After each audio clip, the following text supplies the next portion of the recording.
our belts are squalling. So clutch is completely locked up now. So awesome. Actually, I think the I don't know. It's locked up. It ain't going away. Anyway, we're trying to find a part number. I had to cut the belts off of it. Lovely, just lovely. All right. YouTube probably wouldn't like it if I showed from the neck down right now, so we'll just say this. I had to cut the AC belts off because the AC clutch locked up. And it's hot, so I thought I had a set of belts that I could use, that I used before, that bypassed the AC compressor, and it just hooked the alternator up to the fan hub. But I couldn't find the belt. The belts that I had, the spare belts I had, were actual belts, accessory belts, just like I had. So that wasn't gonna do me no good, and I really just am not in the mood to go fight and go to a parts store after parts store after parts store looking for the right belt to do that, to bypass the air conditioner compressor. If I knew of a good parts store around here, but you know, I mean, I'm 200 miles from home and I don't know anything around here, so I'm just going to go home and fix this thing, put a new AC compressor on it, and new dryer, expansion valves, just all that crap. So I'm gonna go home and do that because it's hot and I'm just not in the mood to go fight with this. I'm gonna have to cancel my load for tomorrow, and I imagine he'll just have to give it to somebody else, and that kind of sucks, but it's one of those things.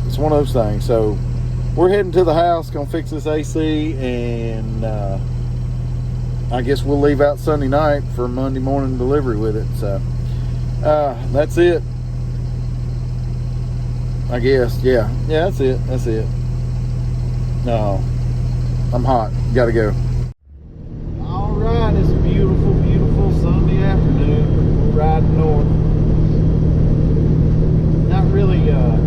Not really happy about how everything went down this weekend. And there's Mr. Clutch locked up on me, and ordered the parts Wednesday. I just had to order the evaporator. That's one thing that I had to get from Dirk's Diesel up there in Minnesota. But it came in Friday afternoon just like they said it would. We got it all tore apart, put back together, and really didn't have a lot of time to really mess with it. I should have. Shoulda, coulda, woulda, but our Denali got to acting up while I was gone last week, and my wife was like, "Hey, I'm not driving it. I'm driving my mom's car." I said, "Cool, you go to the shop, get my truck or whatever." And anyway, she didn't want to drive. She hates driving my truck. So got the car, got home, got the car like out of the garage and drove it a little bit, and it was making a racket. I said, well, that sounds like it's got a wheel bearing going out. And anyway, I get home from driving it and shake the front wheel, and it's got a ball joint going bad too. And I'm just like, man, dang. So anyway, I'm calling around. It's hard to find anybody that work on cars anymore. So I call my buddy that gets, you know, all my work that I do on cars that I don't do myself, he does. And he's like, I'm 3 weeks out. So I go to the local Goodyear store, and the guy that kind of get to know, I bought some tires from him, whatever, for the Denali. Nice guy, just worked there for years, just bought it, took it over. I stopped there and get the tires rotated on my pickup. And he's like, I told him, he asked about the tires that were put on the Denali. I can't remember what brand they were. Maybe Generals or something like that. And he asked how they were doing. I said, they're okay, but I said, it's got all kind of issues now. It's got a vibration in it, and then the front end, I think it's got a wheel bearing going out. Anyway, said, well, just take it to your house and I'll drive it up here and we'll figure it out. I'm like, wow, okay, cool. So it needed to get somewhere on a rack where somebody could look at it, because I don't have a rack, and I've got enough stuff to work on. So he calls me and says, hey, we got a major problem, I need you to come up here. So I go up there, and apparently this vibration I was feeling, I told him it was in the transfer case, or it was the front U-joint was one of the cups that locked up or something. And it was in the transfer case. Apparently there's some kind of bushing in the tail shaft of that thing, and it'll go out and basically ruin the case. So that was Thursday, and the time I got done with all that, I done screwed the whole day up. So I messed around and got the I go on to that self, fool. Shoot.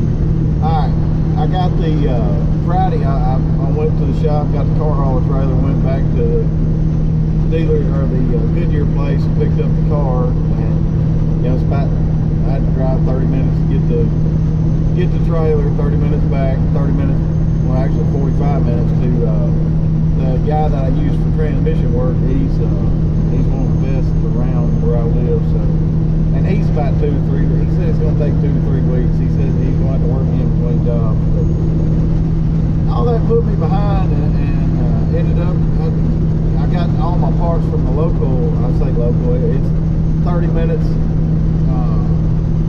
north of the shop. And I've done all of that traveling back and forth because I live south of the shop. So anyway, it's an hour to my nearest truck wash place. So I get all my parts, and my evaporator core comes in about 2:30 in the afternoon. And I tear it all apart, and I get ready to put it together Saturday, and my oldest boy came home for the weekend, or for Friday night. I stayed up late, we stayed up late playing guitars and goofing off. And anyway, Saturday I started working on it. I got up to the shop about 9 and got to working on this thing. It just didn't work out for me. This did not work out for me. I had people, we were cooking crawfish, we'll have a party, 50th birthday party for my cousin's husband. Just people in and out all day long, and really it's hard to concentrate. And people coming back and forth all the time when you're working on something, it's hard. It is hard, and I just couldn't concentrate or whatever. But anyway, I got everything put back together, and got a vacuum pulled on it, got new fan belts and everything on it. So the vacuum, it wouldn't stay. So I knew my gauges were acting funny. I looked in there wasn't no the O-rings had fell out on my quick connects on my gauges. So I said, to heck with it, I'm pulling a vacuum on it, and I'm just going to use a fill line for it, and I'm going to put about 4.5 cans in it and just let her bump. I was tired, and I needed to go home, take a shower, and get my kids and my wife and come back to the shop so we could cook crawfish and everything. So anyway,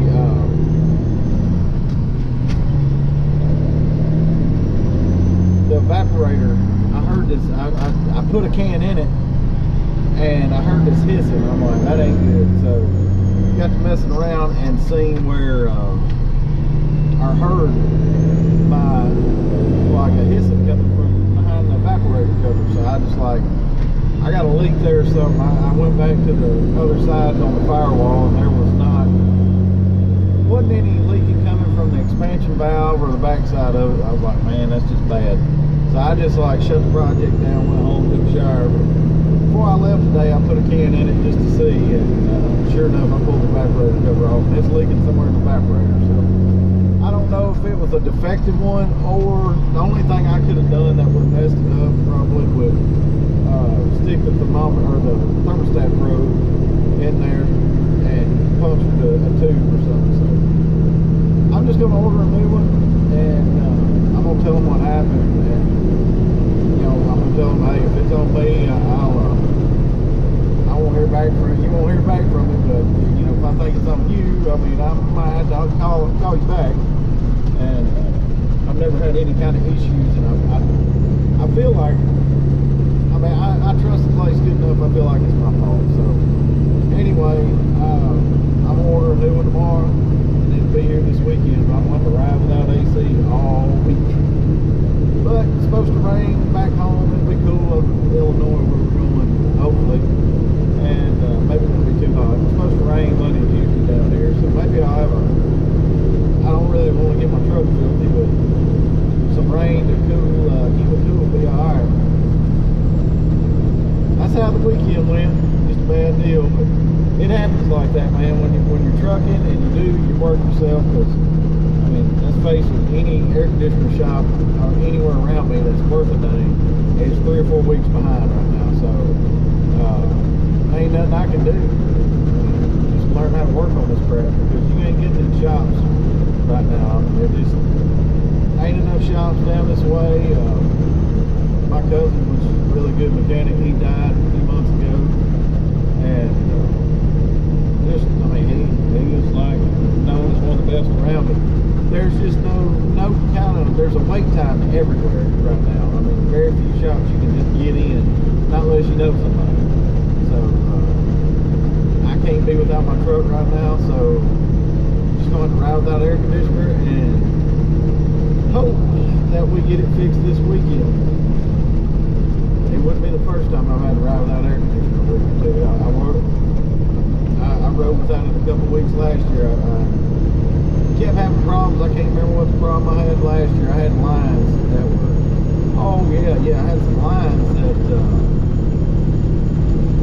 they had the fittings had corroded, like where the bends of them and everything, so they get pinholes in them. And I ended up having, they were so small, I ended up having to put dye in it to find where the holes were. So anyway, between trying to work with the stupid thing and stay going, it's just what I had to do. I was out without air conditioner for a week, and then I fixed one of the lines, and it lasted about a day, and then I had another line that had corroded. Alright, I done got way too deep in this thing too long, so we're going to keep riding on and just enjoy the rest of this beautiful day. Oh, well, it's Monday morning. We got our OSB off without too much of an incident, and it looks like they are busy at this unit today. I'm fixing to go in here and check in. Not really much new on what I'm doing. I mean, I'm just doing the same old thing, so I don't know. I may make a whole video out of this week. I don't know. I'm probably not going to do load by load because it's just the same old crap. So I can't really justify boring you to death with the same old stuff. But man, it looks like this is the way it's going to be for the next little bit. At least the next I don't know, 2 or 3 weeks. I'm probably going to be doing this same stuff. So maybe something interesting will come along on coming back up here, and I'll get to video a cool load. But it's just same old stuff, so I don't know how much videoing I'll be able to do here. So got to jump out, get me a little paperwork, let them know I'm here, check in. Maybe they'll run me around all these people like they've been doing. We'll check it out. Okay, so my load got changed to the other place, so I'm fixing to have to drive. It's about 30, I'm gonna say it's around 30 miles, something like that, 20, 30 miles. So I've got to go to the other place, and this is just gonna put me further behind. Looks like they're not near as fast over at the other place because it's at the actual mill, and lots more red tape, safety junk. It takes a lot longer over there. So maybe it won't be too bad. We're gonna hope for the best, and maybe we're gonna get in and out pretty good. All right, here we are at this big bad paper mill again. I hope it turns out better than a. Yeah, come on through here, freaking idiot! I'll tell you what, man. There's just no regard to human life or nothing when you walk through a parking lot. I guess that's why they have this walking area here, so you don't get your ass run over. Apparently, when you got idiots like this driving a truck, you still can get your ass run over trying to get to this place. So I'm fixing to go check in. Maybe they got my load. If they don't, I guess we'll go find something else to do.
Stopped over at the road ranger at Marshall, Illinois on the way down to Texshire. I got a little bit of fuel there to compensate for the past 2 times I've been to Illinois and didn't get fuel. So I don't want them to eat me up on this quarter, so I stopped and got like 80 gallons. Still probably not enough to cover my miles, but I want a little near as much. I bought enough in Arkansas and I'll be okay. Man, we are eastbound and down. Kind of took a little while to get loaded. Took us a little while to get unloaded too. But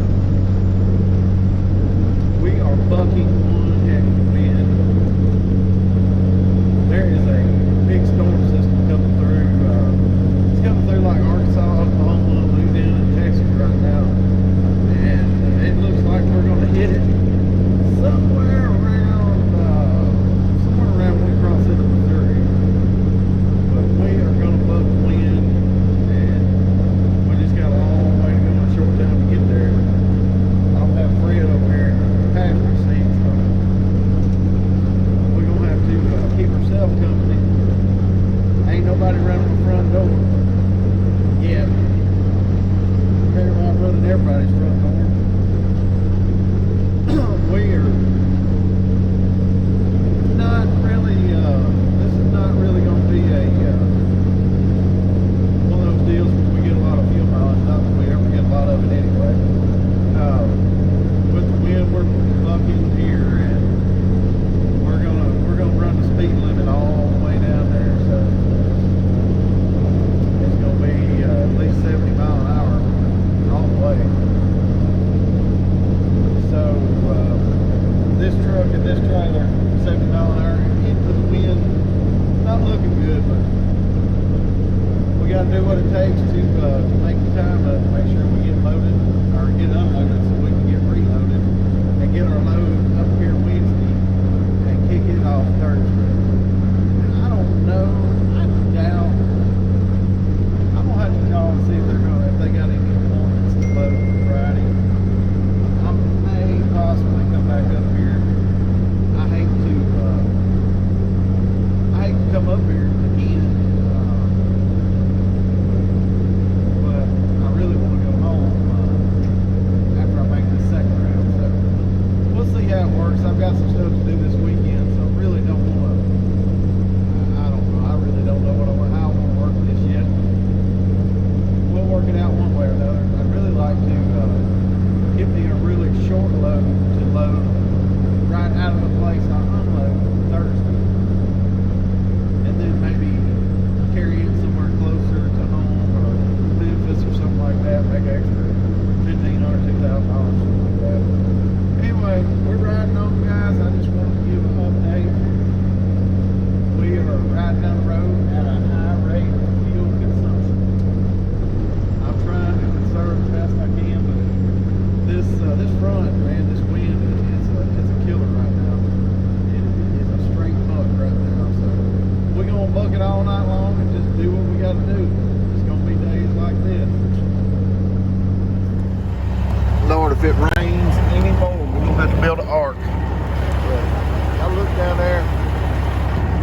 Y'all see them blue lights down there? That is Mr. Smokey Bear. He has come right here, and he has woke up every driver on his own ramp. Right here. And I'm not going to tell you what on ramp this is, because y'all might want to come park on it. I might need a spot. So, anyway, we're here in Arkansas, and if you guys come across Arkansas, I-40, Memphis, Little Rock, and then Little Rock to Texarkana, you probably, if you come through there, you probably know you can't buy a parking spot anywhere. So this happens to be like the widest ramp in the state of Arkansas, and it's kind of away from the interstate. As you can see, there's trees over there between there and the interstate, but there's nowhere to park. I mean, and this guy is going and waking everybody up. Hey boy, you gotta move. No, he didn't say it like that. He's pretty nice. He said, hey, you gotta move along. All right, 10-4, buddy. I was up, I was ready to go anyway. I was putting my pants on and you knocked on the door, so no problem there. But man, you know, I mean, there might be some people that's really tired, genuinely tired up there. I'm not. I'm ready to go. But I don't know, this parking thing, dude. And I get, you know, I get the safety aspect of it. But and then there's also the trash aspect of it too, and I don't know which one they hate worse. I mean, probably the trash, because they don't give a crap about your safety, and they just want your money.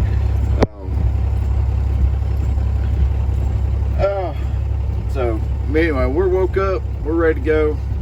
Time to get gone. Mr. Smokey Bear said I gotta go, so we're gonna go. We're gonna get our logbook right and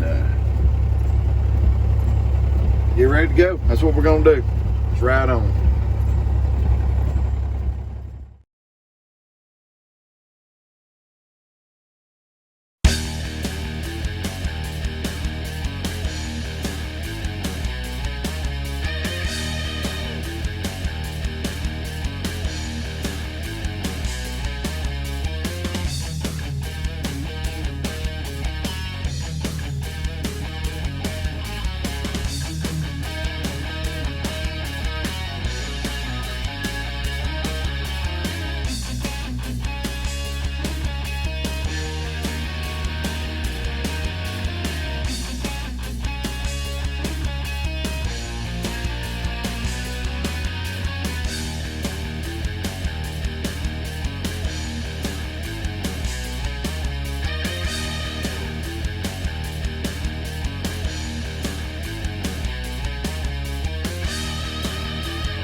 Alright, that's it for this episode of the Dirty Trucker. We are headed over to get a load of lumber and go back and do the same old thing. So, lumber up, paper back. That's just what we're going to do. So, probably going to be like this for a minute. I'm not going to complain. I'm going to live it up while I can. And got something steady to do. And, man, I like just not having to beat down everybody's door looking for freight on the load board or anything. It's just nice when you can stay hooked up both ways and not really have to put a lot of effort into that part of it, because that part of it drives me insane sometimes. So, hey, thanks for watching. Like and subscribe, and we'll catch you next time.